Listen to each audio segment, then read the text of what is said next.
I'm attempting to create a new world record, the longest time in which one has written a short story every day. I'm doing this to raise funds for my trip to Costa Rica with Camp International, where I will help facilitate local infrastructure, learn how to scuba dive, and use my experience to report on the need for climate conservationism. The GoFundMe link is in the description and in my bio, so if you enjoy my writing, please do make a donation, however small. 2. Fear. With every step I take, it only gets closer.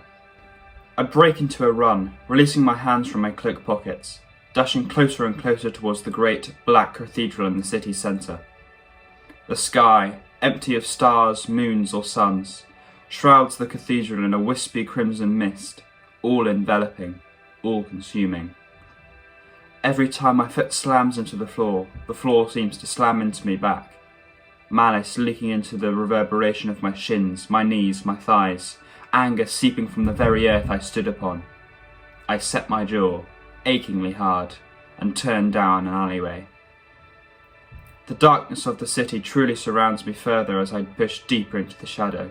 Around me, orbs of light pop in and out of existence, a vast array of harsh colours, all following me as I run.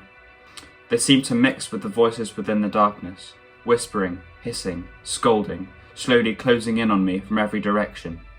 The very buildings either side of me seem to lean towards me, constricting, strangling the alleyway like wrists curled around a throat. I scrunch my eyes closed, pushing forward, but in the back of my eyes, I see it. I dig my feet deeper and deeper into the stone at my feet, pushing myself faster and faster and faster, relentlessly panting to satiate my lungs. My heart screams, slamming against my chest over and over and over, so loud in my ears that I'm sure it could have heard it too. I break free of the claustrophobic alleyway, back out onto a main street. It's filled with people, breathing, chatting, laughing, all whipped up into a cacophonous frenzy, all around, omnipresent, inescapable. My eyes scatter across the surroundings as I draw myself to a sudden halt. I feel unease lick at the base of my neck, but my entire body aches at the sight of the crowd, shivering, shaking, trembling. I look around, harder, trying to spot something. I see a shift in a shadow, and I spin back around. I scrunch my eyes closed, pushing forward, but in the back of my eyes, I see it. I dash back down the alleyway, swamped by a sweet, almost feverish pang in my chest, an emotion I cannot identify. No time. I need to escape.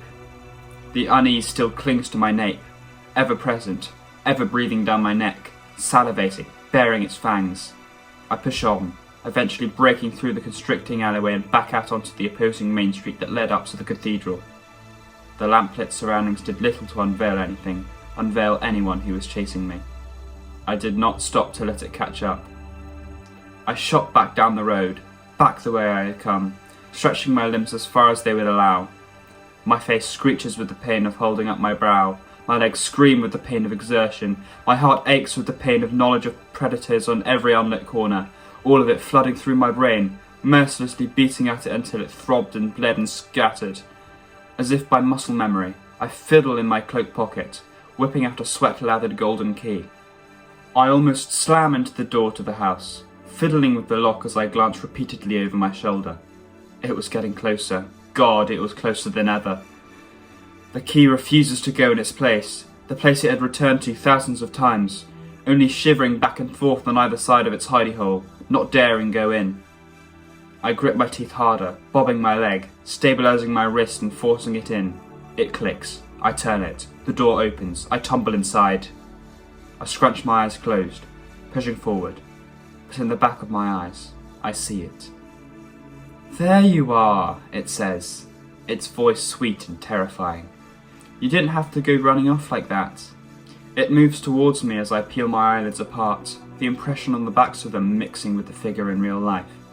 My jaw quivers as I attempt at speech, as I wriggle away from it, as I shake my head, but none of it matters. "We were just discussing our finances is all. Come on, you have a responsibility to contribute to this family too." Those words fill me with disgust, with terror, with fear.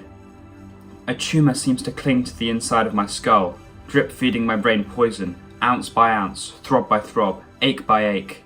I scrunch my eyes closed, clutching senselessly at my hair, and begin a low moan, rocking back and forth. "What are you afraid of?" it says. "You haven't gone to work in a fortnight. What's wrong?" Tears leak from my eyes. "You don't have to go in tomorrow, but please, do tell me what's wrong with it. Why can't you go?" Its words fill with kindness, with a deep sorrow. A false sorrow. Yes, a false kindness. I know it's false. It makes me feel this way, after all. "I'm sorry. I really am. I just want what's best for the both of us." I scrunch my eyes closed, pushing forward, but in the back of my eyes, I see it. I fling myself from the aching floorboards and dash back out the door into the unending abyss of night, letting the feeling of the wind rushing past my ears as I run wash over me, wash through me, dragging away all pain, all fear, all memory, all responsibility, all of this sickening, dull life. The unease still licks at my spine, no matter how fast I run. I keep my eyes closed, imagining something better. A grassy meadow, a sky-bound city of whites and blues, a great, expansive ocean. I crash into something, and I slam to the floor, my face punching straight into the cobblestone. My mouth fills with sawdust and splinters. I open my eyes. I'm lying in a disgruntled heap, having ran into and shattered an empty storage box lying outside another person's home. I shift over, spitting the wood from my mouth, and my muscles give in. I lie there, panting, eyes locked onto the sky. The unease still envelops me, from everywhere, all around, but it remains in my peripheries, forever getting closer, but never quite reaching me. I scrunch my eyes closed, panting harder, but in the back of my eyes, I see it. Again, thanks for watching, and if you are feeling inclined to donate to help me on this journey, anything would be appreciated. And even if you don't, just watching this videos will help me. Thank you, hope you enjoyed, see you tomorrow.